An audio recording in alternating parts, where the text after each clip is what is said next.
Hello guys, today I would like to explain and show this boiler. This is a steam boiler, and we have some problem with the tube. Where is water is coming to from the inside. I guess it's broken, and how to be repair it. We will show.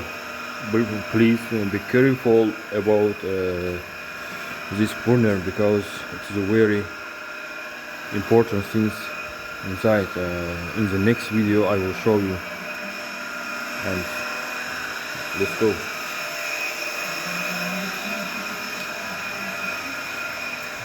First you have to open it in this side, and our welder is the inside there.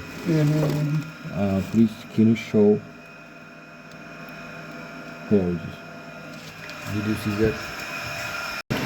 As you know, this problem becomes from water, because it will very high salt and see it's become inside.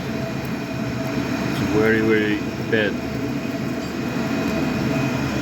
Firstly, we have to take off the 3 tubes from the boiler and put the new one. And after that, we have to change it. It is alternate. I don't know how to call it, but it is a water cleaning. And